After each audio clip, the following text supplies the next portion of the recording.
الحمدللہ، اللہ تعالیٰ کا لاکھ لاکھ شکر ہے کہ مالک الملک نے اپنی یاد کی توفیق اور موقع عطا فرمایا۔ لاکھوں اور کروڑوں درود حضرت محمد مصطفیٰ صلی اللہ علیہ وآلہ وسلم پر، جن کے طفیل مالک الملک نے یہ مہربانی عطا فرمائی۔ سامعین اکرام، اللہ تعالیٰ نے قرآن پاک میں ارشاد فرمایا، اعوذ باللہ من الشیطان الرجیم، بسم اللہ الرحمن الرحیم، ھدی للمتقین۔ قرآن پاک ہدایت ہے متقین کے لیے۔ قرآن پاک جو اللہ تعالیٰ نے نازل فرمایا، یہ ہدایت ہے ان کے لیے جو تقوی اختیار کرنے والے ہیں۔ اللہ تعالیٰ نے یہ حقیقت واضح فرما دی اور فیصلہ فرما دیا کہ اس قرآن پاک سے صرف وہی لوگ فائدہ اٹھا سکتے ہیں جو متقی ہیں۔ ھدی للمتقین کا یہ مطلب نہیں کہ یہ غیر متقین کے لیے ہدایت نہیں۔ جس طرح سورج ہر ذی روح کے لیے فائدہ مند ہے، اس کی روشنی اور اس کی گرمی سے ہر ایک چیز فائدہ اٹھاتی ہے، خواہ وہ سمجھے یا نہ سمجھے، اپنی آنکھیں بند رکھے یا کھولے، لیکن اس کی روشنی، گرمی اور طاقت ہر ایک چیز کو پہنچتی ہے۔ قرآن پاک کفار، مشرکین، غافلوں، فاسقوں، فاجروں، مومنوں اور متقیوں کے لیے ہدایت ہے، اس طرح کہ اللہ تعالیٰ کی کتاب ہی کفار کو بتاتی ہے کہ تم خالق کا انکار کس طرح کرتے ہو، تم خود بخود تو پیدا نہیں ہوئے، ایک ایسی ہستی ہے کہ جس نے تمہیں پیدا کیا، اس کی عبادت ضروری ہے۔ مشرکین کے لیے اس طرح کہ یہی کتاب انہیں فرماتی ہے کہ دیکھو، اللہ تعالیٰ کے ساتھ کوئی اور شریک ہوتا تو یہ نظام کائنات جو ہے ضرور اس میں کبھی نہ کبھی گڑبڑ ہو جاتی، لیکن ایک حکم اس میں چل رہا ہے، اس حکم کے تحت ہر چیز اپنا کام کر رہی ہے۔ یہ سب سے بڑا ثبوت ہے کہ تمہارا ایک ہی مالک و خالق ہے جو وحدہ لا شریک ہے۔ ھدی للمتقین کا مطلب یہ ہوا کہ اس پاک کلام سے فائدہ اور ہدایت وہ شخص حاصل کرتا ہے جو ہدایت کی استعداد اور استطاعت رکھتا ہے، اور وہ صرف متقیوں میں ہی ہوتی ہے، اس لیے کہ تقوی ایک ایسی چیز ہے جو دل دماغ کو روشن کر دیتا ہے۔ اگر تقوی نہ ہو تو شیطان اور نفس کی وجہ سے انسان اپنی نفسانی خواہشات پر عمل کر کے اپنے سینے کو سیاہ کر لیتا ہے، اس کے دل دماغ پر مہر لگ جاتی ہے اور کوئی چیز اس کی سمجھ میں نہیں آتی۔ نبی پاک صلی اللہ علیہ وآلہ وسلم کا فرمان ہے کہ جب کوئی شخص گناہ کرتا ہے تو اس کے دل پر ایک داغ لگ جاتا ہے۔ شروع میں وہ اسے بہت تکلیف دیتا ہے، جس طرح ایک سفید کپڑے والے انسان کے کپڑے پر ایک داغ لگ جائے تو اس داغ کی وجہ سے وہ پریشان ہو جاتا ہے جب تک اسے دھو کر صاف نہ کر لے۔ اس طرح گناہ کی وجہ سے، غلطی کی وجہ سے انسان کے دل پر جب داغ لگ جاتا ہے تو اس کے اندر اضطراب پیدا ہو جاتا ہے جب تک استغفار کر کے اس داغ کو دھوتا نہیں۔ اگر وہ نہ دھوئے تو وہ داغ بڑھنا شروع ہو جاتا ہے اور بڑھتے بڑھتے اس کا سارا دل سیاہ ہو جاتا ہے۔ اس کے دل کی حالت اس طرح ہو جاتی ہے جس طرح الٹا برتن ہو کہ جس میں جو چیز ڈالی جائے وہ باہر آ جاتی ہے، یعنی اسے اچھی چیز بری لگتی ہے اور بری چیز اچھی لگتی ہے۔ اس طرح وہ انسان ہدایت سے محروم ہو جاتا ہے، اس کی استعداد اور استطاعت ختم ہو جاتی ہے۔ لیکن جو لوگ تقوی اختیار کرنے والے ہیں ان کے سینے روشن ہو جاتے ہیں، وہ نور علی نور ہو جاتے ہیں، وہ سب چیزوں پر غالب ہو جاتے ہیں، تاکہ شیطان کا زور بھی ان پر ختم ہو جاتا ہے۔ نبی پاک صلی اللہ علیہ وسلم کا فرمان ہے کہ شیطان حضرت عمر رضی اللہ تعالیٰ عنہ سے ڈرتا ہے۔ اس کی وجہ یہ تھی کہ نبی پاک صلی اللہ علیہ وسلم کے غلاموں کو تقوی حاصل تھا۔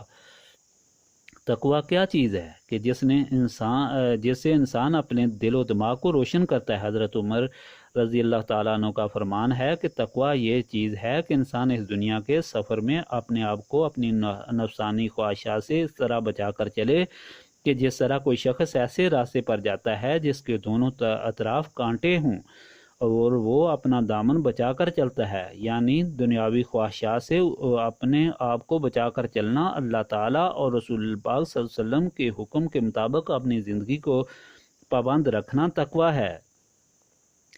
یہ معمولی چیز نہیں، بہت مشکل اور بہت عظیم چیز ہے۔ اس کو حاصل کرنا بھی بہت مشکل ہے کہ انسان کے ساتھ دو دشمن ہیں، نفس اور شیطان، جو ہر وقت اسے برائی کی طرف راغب کرتے ہیں اور نفسانی خواہشات کو اس پر غالب کرتے ہیں۔ دونوں خفیہ دشمنوں سے جنگ کرنا جو ہر وقت اسے برسر پیکار رہتے ہیں اور دل کے اندر ہیں، بہت ہی دل جگرے کا کام ہے۔ شیطان کے متعلق نبی پاک صلی اللہ علیہ وسلم نے فرمایا کہ اسے ایسی طاقت حاصل ہے کہ وہ خون کے ساتھ رگوں میں دوڑ سکتا ہے، اس لیے اس کے ساتھ جہاد کو جہاد اکبر فرمایا گیا ہے۔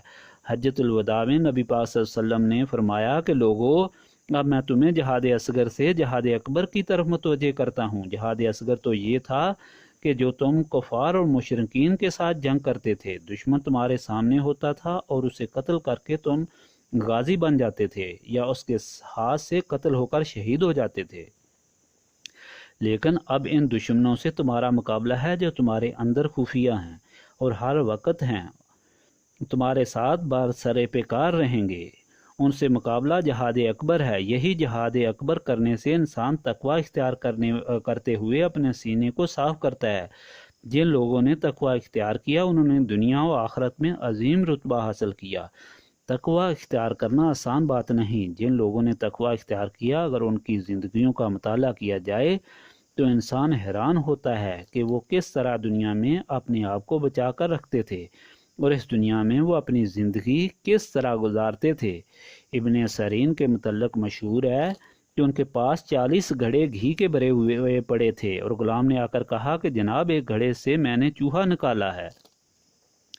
انہوں نے فرمایا کہ بتاؤ کون سے گھڑے سے چوہا نکالا ہے۔ غلام بھول گیا کہ کون سا گھڑا تھا جس سے چوہا نکالا تھا۔ انہوں نے حکم دیا کہ ان سب کو بہا دو، چانچہ ان 40 گھڑوں کو پانی کی طرح زمین پر بہا دیا تھا۔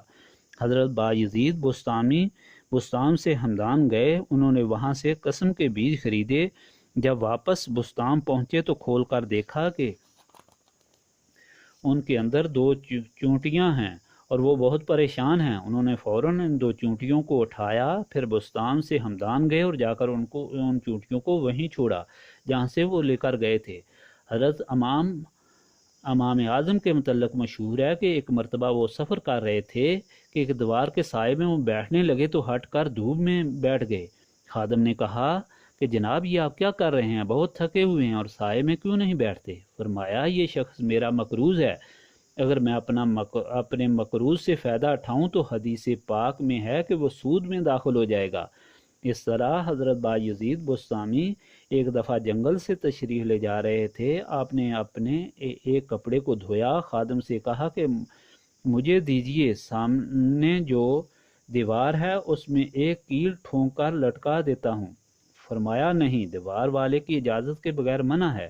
اس نے کہا کہ مجھے دیجئے، اس درخت پر لٹکا دوں۔ فرمایا، ہو سکتا ہے کہ درخت کی ٹہنی میرے کپڑے سے ٹوٹ جائے۔ پھر اس نے عرض کی کہ اگر اجازت ہو تو میں اس گھاس پر پھیلا دوں۔ فرمایا، میں اپنے کپڑے سے جنگل کے جانوروں سے اس گھاس کو چھپانا نہیں چاہتا، چانچہ اپنے پیٹ پر رکھ کر اس کپڑے کو خشک کیا۔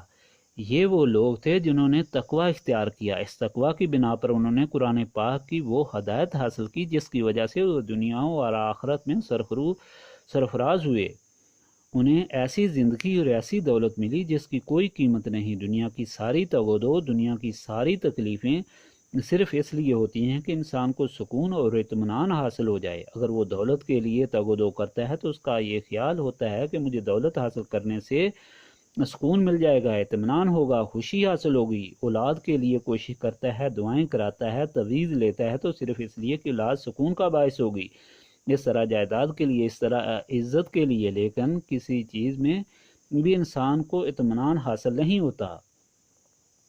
دنیا کا تجربہ اس بات کا گواہ ہے کہ جو سب سے بڑا دولت مند ہے وہ سب سے زیادہ بے چین اور مضطرب ہوگا، جو سب سے بڑا بادشاہ ہے وہ سب سے زیادہ مضطرب اور پریشان ہوگا، اس لیے کہ اطمینان کا ذریعہ یہ چیزیں نہیں بلکہ اللہ تعالیٰ سے وہ تعلق اور وہ روشنی ہے جو اللہ تعالیٰ کے انوار و تجلیات سے حاصل کی جاتی ہے، جس کو اللہ پاک نے نبی پاک صلی اللہ علیہ وسلم کے سینے مبارک میں خزانے کے طور پر رکھا ہے، اور فرمایا کہ نبی پاک صلی اللہ علیہ وسلم کو اس دنیا میں چراغ بنا کر بھیجا گیا ہے، روشن کرنے کے لیے۔ جو لوگ بھی اپنے سینوں کو روشن کرنا چاہتے ہیں اور حقیقی سکون اور اطمینان حاصل کرنا چاہتے ہیں، وہ اپنے سینے کو نبی پاک صلی اللہ علیہ وسلم کے سینے سے پیوست کرتے ہیں، ایک تعلق پیدا کرتے ہیں جسے نسبت کہا جاتا ہے۔ یہی نسبت رسولی صلی اللہ علیہ وآلہ وسلم سکون و اطمینان کا سبب اور ذریعہ بنتی ہے۔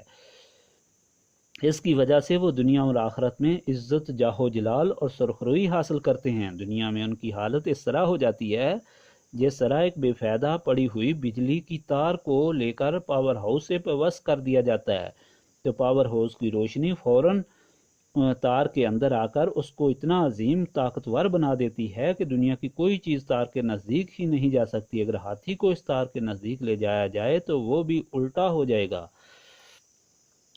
جو شخص بھی اپنے آپ کو نسبت رسولی صلی اللہ علیہ وسلم سے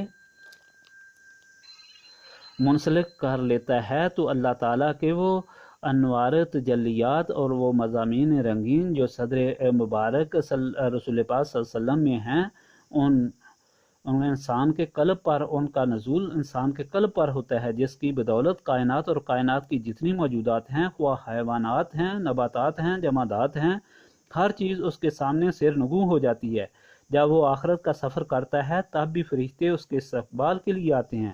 اللہ تعالیٰ کی طرف سے اس کی اجازت سے اس کے لیے وہ نوری کفن لے کر آتے ہیں، نوری خوشیاں لے کر آتے ہیں۔ پھر اس کی روح نکالی جاتی ہے۔ اس کی روح اس طریقے سے نکالی جاتی ہے کہ جب فرشتے حاضر ہوتے ہیں، حضرت اسرائیل علیہ السلام آتے ہیں تو آ کر دیکھتے ہیں کہ اس کی پیشانی پر اللہ لکھا ہوا ہوتا ہے۔ جا کر واپس خدا کی بارگاہ میں عرض کرتے ہیں کہ باری تعالیٰ میں اس کی روح کو کس طرح قبض کروں، اس کی پیشانی پر اللہ لکھا ہوا ہے۔ حکم ہوتا ہے کہ اس کو وہاں سے اٹھا لو، چانچہ وہ اللہ کو اٹھا لیتے ہیں۔ پھر جب روح نکالنے کے لیے آتے ہیں تو دیکھتے ہیں کہ اس کی زبان پر بھی اللہ لکھا ہوا ہے۔ پھر جا کر عرض کرتے ہیں کہ باری تعالیٰ اس کی زبان پر بھی اللہ لکھا ہوا ہے، اب اس کی روح کس طرح نکالیں؟ حکم ہوتا ہے کہ اس کو وہاں سے بھی اٹھا لو۔ جب تیسری دفعہ آتے ہیں تو دیکھتے ہیں کہ اس کے ہر رگ و ریشے پر اللہ لکھا ہوا ہے۔ پھر جا کر عرض کرتے ہیں کہ یا اللہ اس کے ہر رگ و ریشے پر اللہ لکھا ہوا ہے، اس کی روح کس طرح نکالو؟ حکم ہوتا ہے کہ ایک کاغذ کے پرزے پر اللہ تعالیٰ کا نام لکھ کر اسے دکھاؤ، چانچہ ایک کاغذ کے پرزے پر اللہ تعالیٰ کا نام لکھ کر اسے دکھایا جاتا ہے، اس کی روح اللہ تعالیٰ کے نام پر عاشق ہو کر باہر آ جاتی ہے۔ نبی پاک صلی اللہ علیہ وسلم کا ارشاد ہے کہ اس کی روح اس طرح نکلتی ہے جس طرح پانی سے بھرے ہوئے مشکیزے کو الٹا دیا جائے تو تمام کا تمام پانی فوراً باہر نکل جاتا ہے۔ اس کی روح کو وہ نوری فرشتے نوری کفن میں لپیٹ کر آسمان کی طرف لے جاتے ہیں۔ ساتوں میں آسمان پر اس کی روح کا استقبال ہوتا ہے تاکہ خدا کی بارگاہ میں وہ روح پیش ہوتی ہے۔ اللہ تعالیٰ کی طرف سے حکم ہوتا ہے کہ یہ میرا بندہ ہے، اسے واپس لے جا کر قبر میں لٹا دو۔ اس کے لیے قبر کو اتنا وسیع کر دو کہ مشرق سے مغرب اور جنوب سے شمال تک وسیع ہو جائے۔ جنت کی کھڑکی کھول دو تاکہ خوشبوئیں اس کی قبر میں آئیں۔ اس کے اعمال کو ایک خوبصورت ساتھی بنا کر اس کے ساتھ بٹھا دو جو اس کا دل بہلائے رکھے۔ اس کی ساری قبر کی زندگی اس طرح عالی شان گزرتی ہے جو انسان کے وہم و گمان میں بھی نہیں ہوتی۔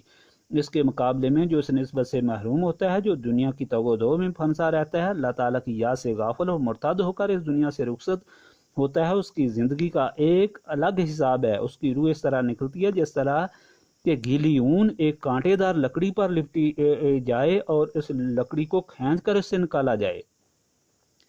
اس کی روح کو لینے کے لیے بدبودار فرشتے آتے ہیں جو ٹاٹ کا کفن لاتے ہیں اور اس کو لپیٹ کر جب وہ آسمان کی طرف جاتے ہیں تو حکم ہوتا ہے کہ اس کے لیے دروازہ بند ہے، اس کو واپس زمین پر پھینک دو۔ اور جب اسے واپس زمین پر پھینکا جاتا ہے تو پھر قبر اپنا حساب شروع کرتی ہے۔ مشرق سے مغرب اور شمال سے جنوب کی طرف سے زمین آپس میں اس طرح ملتی ہے کہ اس کی ہڈیوں کو چکنا چور کر دیتی ہے، پھر دوبارہ وہ صحیح ہوتا ہے، دوبارہ چکنا چور کرتی ہے۔ جہنم کی طرف سے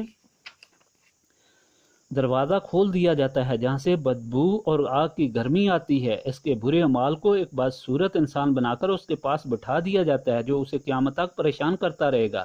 جب قبر کا کام ختم ہوگا تو محشر کا میدان کھلے گا۔ اللہ تعالیٰ حساب و کتاب کے لیے جلوہ فروز ہوگا۔ جب مخلوق اس کے سامنے حاضر ہوگی تو نسبت رسولی صلی اللہ علیہ وسلم والے اللہ تعالیٰ کے غلام اس طرح حاضر ہوں گے کہ مالک الملک کو سامنے دے کر سجدے میں پڑ جائیں گے۔ جب سجدے سے سر اٹھائیں گے تو محشر کا تمام حساب کتاب ختم ہو چکا ہوگا۔ انہیں حکم ہوگا کہ تم جنت میں داخل ہو جاؤ۔ یہ عزت اور عظمت صرف ان لوگوں کو حاصل ہوتی ہے جو نبی پاک صلی اللہ علیہ وسلم کی غلامی اختیار کرتے ہیں اور نسبت رسولی صلی اللہ علیہ وسلم حاصل کرتے ہیں۔ اس پاک چیز کو اپنے سینے میں رکھنے کے لیے سینوں کو صاف کیا جائے، اور سینوں کو صاف کرنے کے لیے اللہ تعالیٰ کی یاد کا نسخہ ہے۔